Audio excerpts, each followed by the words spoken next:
The sanctity of my home was destroyed 2 years ago when a man smashed our kitchen window in the dead of night. I woke immediately, clutching the sheets to my chest, pretending for as long as I could that the sounds of tinkling glass were fragments of a discarded dream.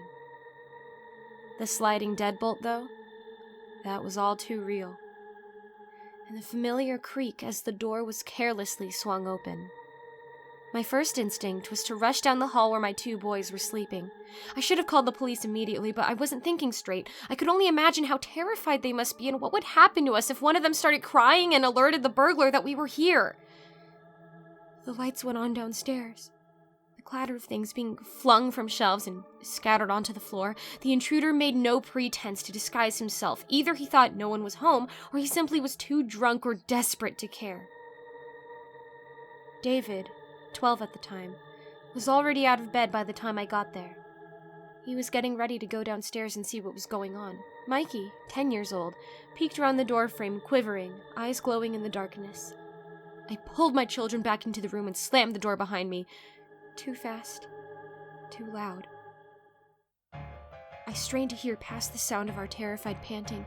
The man downstairs had stopped moving. Only for a moment, though. Now he was sprinting up the stairs, the old wood thundering his arrival. This room didn't have a lock on it, but I pressed my back against the door as I finally called 911. The handle rattled behind me. I pushed everything that I was against the door, but I couldn't hide. I had to speak aloud and tell the police where I was. My whole body went numb as the intruder slammed on the door. Again and again and again and again. I was in tears, barely able to get the words out. Mikey started screaming, but I couldn't comfort him. David wanted to help me hold the door, but I pushed him away.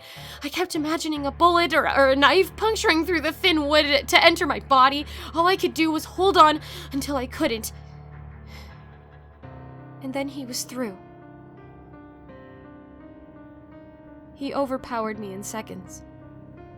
He kicked me hard in the stomach and I couldn't get back up. He was shouting something, asking where the jewelry or valuables were. I was crying too hard to answer him. David tried to wrestle him off, but the man pulled a knife. I don't know what would have happened if we didn't hear the sirens then. The intruder was panicking. More than panic, he was practically drooling over himself in some drug-induced frenzy. He rushed back and forth with indecision while I screamed for help. He was about to make a dash for it when the police loudly announced that they were coming in. I told the intruder it was over. He couldn't get out. Anything he tried would just make it worse for him. I'm taking one of them with me. Tell the police the boy is dead if I'm followed. And that's when he made me choose. I didn't have time to think. I was so scared that he'd heard us if I didn't answer. I closed my eyes and pointed at David. My boy was screaming for me, but I couldn't open my eyes. Don't fight him, I begged. He'll let you go when he's safe, I promise. I didn't open my eyes until I felt Mikey rush sobbing into my arms. We were alone when the police found us. I didn't see David again for 3 days. And even when he did come back, beaten, starved, with haunted eyes, he wasn't ever the same. He never talked about what happened. I tried to explain that. I only pointed at him because he was older, he was bigger and stronger and smarter. He could have taken care of himself way better than Mikey could have. It didn't matter, though. There was nothing I could say to change the fact that when our lives were on the line, I didn't choose to keep him safe.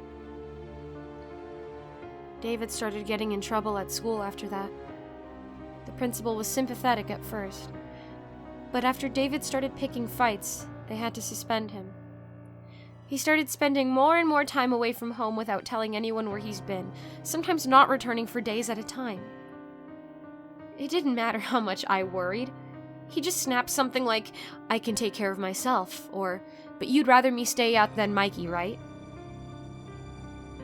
I couldn't see the end of the road he was going down. But if something didn't change, then I knew it was going to be too late for him to turn back. There was only one thing I could think of that would convince David how much he mattered to me. If he wouldn't listen, then my last resort was to show him. I planned to reenact that fateful night. Mikey and David and I were going to be out camping when my friend pretended to attack us. It'll be just like before, only this time, I'll choose to save David. Then my friend will run off like he lost his nerve, and my David will know how much I care. I know it's sick to play with my family like that, but it's the only thing I could think of to make things right again. Everything was going perfectly. David didn't want to go on the trip, but once I forced him into the car, he seemed to be getting along well enough with his brother. They were even singing with the radio together as we pulled into the campsite. It was about 10 p.m. when my friend sent me the text. He was ready. Deep breaths. I steeled myself against the coming ordeal. Mikey and David looked up from the campfire to the rustling and the darkness. My friend exploded out of the undergrowth wearing a ski mask. He was brandishing a hunting knife like he knew how to use it. I screamed right on cue. The kids were screaming. This was going to be over before they knew it. "One of you boys are coming with me," my friend ordered. "I won't let you!" I stood in front of them, putting up a brilliantly fierce display. "Then everyone dies." He was holding a gun now. I hadn't told him to bring a gun, but it was good. It felt real. I could feel both my kids staring at me. Did they suspect something? No, they couldn't have. I knew the truth, and I was still terrified out of my mind. I pointed at Mikey and then closed my eyes. That was the end of our scenario. Now my friend would run away and everything would be fair. My eyes flew open when I heard the gunshot. Mikey was cowering behind me. David had a knife in his hand. Lord knows where he got it. He tried to rush my friend, who panicked and put a bullet in my son to keep him back. David didn't stop, though. The knife was flashing by the light of the campfire, and this time, my screams were real. 2 more gunshots. By the time I got to them, it was too late. My friend's neck was sliced from ear to ear. Blood was bubbling up from the gruesome wound in David's chest and another in his shoulder. My frantic hands eased him to the ground, but that was all I could do. "Is Mikey okay?" David asked. "He's okay. You saved him. But David, you shouldn't have." "You made your choice. I made mine," he said. "Now you won't have to choose anymore." Both David and my friend were dead before the park rangers arrived. I didn't know how to explain the situation, so I just told them that we were attacked and that David died defending us. It's my fault what happened, though. And it feels right for me to be sharing this story now. Living or dying, speaking or staying quiet, loving or holding back. Every day is a choice, whether we notice it or not. And every choice has consequences. Mikey, I love you and your brother more than you'll ever know.